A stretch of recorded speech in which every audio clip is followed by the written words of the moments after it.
Boker Tov Chavrim, I'm Stephen Ben-nun. You're watching Israeli News Live, and friends, very troubling news here coming out here on the 25th of February 2018. Britain officially prepares now for war against Russia.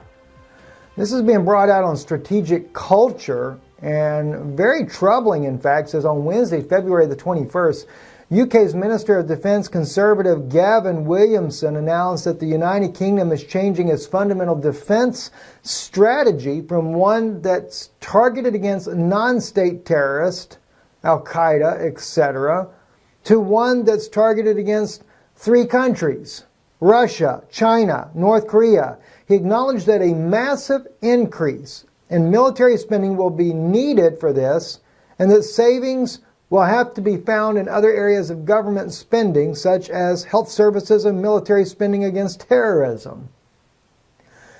This is just absolutely insane. I understand where they talk about war with North Korea, although it's funny. North Korea, very belligerent nation, no doubt about it, threatening all the time the United States and any of their allies and in the territorial regions, Japan, Guam, etc. But even North Korea is actually saying that they're willing to talk. They always say that the nuclear arms are not on the table for discussion, but they say they're willing to talk. I don't think we're ever going to get to that phase there. But China and Russia as well. I mean, China must really be devastating the world global economic system for Britain to want to take down China as well. You know, it all goes back to the prophecy in Daniel 11:44. Tidings out of the east and out of the north trouble him. Trouble who? The king of the north. Well, if tidings out of the east and out of the north trouble the king of the north, well, there must be two norths then, right? There must be not necessarily a king of a north, but there must be another north, because the north and the east are troubling the king of the north. The king of the north, don't forget, is through Rome. And as I've been really looking more into a demonic antichrist that'll be raised up by the Vatican or in support of the Vatican, they've basically been holding that seat for the last 2,000 years, or 1,800 years, I should say. They've been holding the seat for this main man to come on the scene. Well, they use their military, which is a NATO force, and Britain being one of them. And now they're saying that they're preparing for war with China, Russia, and North Korea. North Korea is just kind of the fuse that lights the match to begin with. So, very troubling. Also, notice though, they're talking about cutting, they're not going to be focused anymore on Al-Qaeda, etc., non-state terrorists.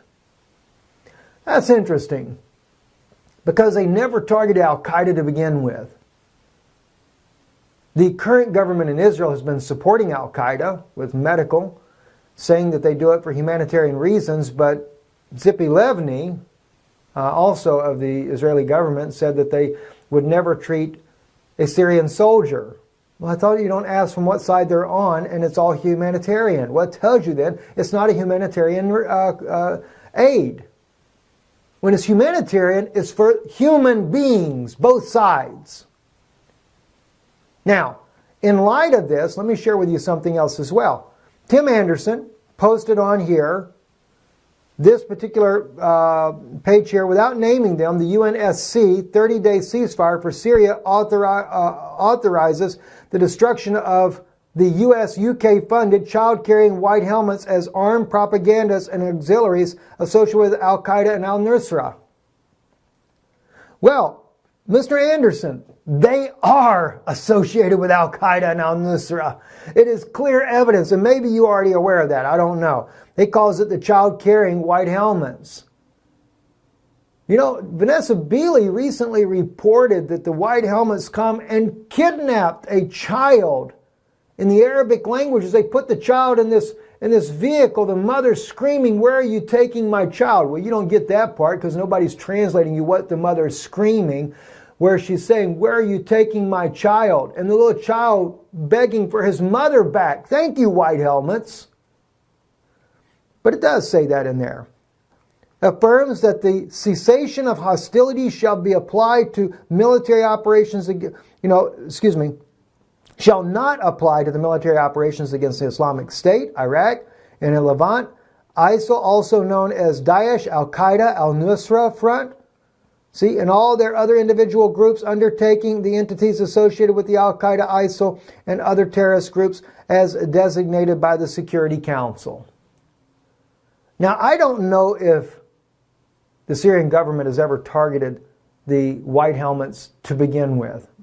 Personally, I don't know if they have. I could be wrong. I know this major movement right now over Ghouta, eastern Ghouta, where the Russia and Syria has been carpet bombing the jihadists that are in there, and the whole world has been in an uproar over this until the ceasefire was finally given.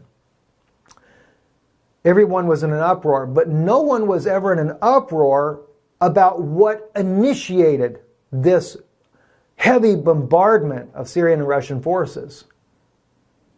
The different fighting factions in there, including Al-Qaeda, Al-Nusra, ISIS militants, have been shelling the citizens of Damascus on a daily basis for months. It wasn't until they hit a Russian compound that finally Russia stepped in and decided to help Syria deal with this problem once and for all. Because what are they doing it for? You have to understand, again, unfortunately, our country here, the U.S., is backing Al-Qaeda, Al-Nusra, and a lot of these jihadist groups. Free Syrian Army. We normally say the Free Syrian Army. We don't say that we're supporting Al-Qaeda, but we are.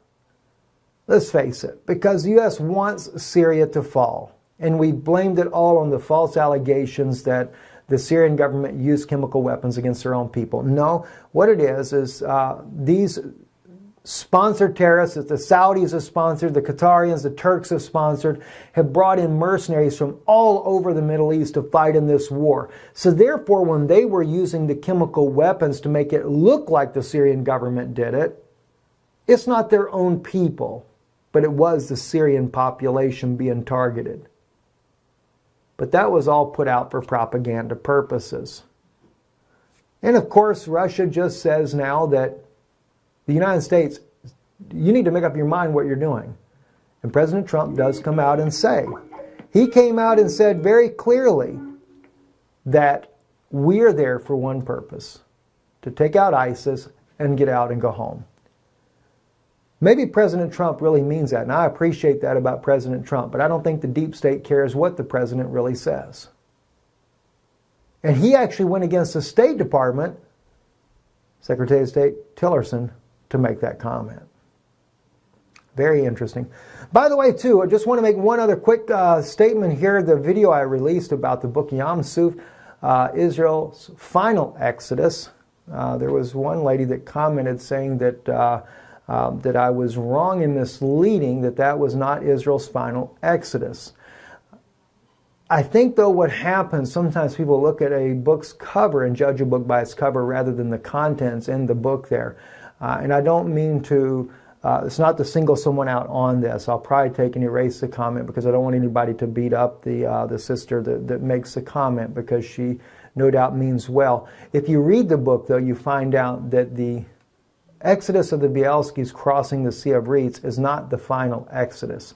That final Exodus, as I write in the final chapter of the book, is the fact that Israel, and that's not just the house of Judah, but all Israel, coming out of the denominational systems that they have been entrapped by, that has blinded them to who the Messiah really is. That's in Judaism as well. That is Israel's final exodus, coming out, recognizing that Yeshua indeed is the true Messiah. Goes on to the Sea of Glass, as we read about in Revelation as well. Very interesting. So I just want to throw that out there because some people might get perplexed by the title, thinking that the Bielski family from the Jeremiah chapter 16, also noted in Jeremiah 23, is that final exodus. That's not the case. If you've ordered the book, please understand, those that were ordering directly from us, it is going to take a little time. We had to reorder our stocks here. Hopefully they'll be in this week here. We are leaving for Europe. If you're going to order now, please go and order directly from the website itself. It's the only thing that I ask you there. If you're overseas, we talked to the publisher. He said order from Amazon.com in your country because then you will not have the high shipping charge. We did find out when someone ordered from Australia, it was $22 just to ship the book, regardless of the cost of the book. So it's very, very expensive for us to ship overseas. That's why I had already noted if you're ordering overseas or outside of the continental United States, please write us before ordering because of the expensive cost of shipping. So we can see right now, if we were to ship it ourselves, it would be like $35. But at this point, we're leaving very soon here. The end of the week coming up here, we'll be headed back over into Europe, then over to Israel. So please, I would ask if you're going to order now the book, please order it online because I couldn't ship it to you personally until I return back from the United States. I mean, back to the United States back in early summer, late spring. Anyway, God bless you. We love you. And those that did order, we should get the books in hopefully this week. And we will be getting all the ones that are ordered as of now shipped out immediately. Thank you for watching, and God bless you. Shalom.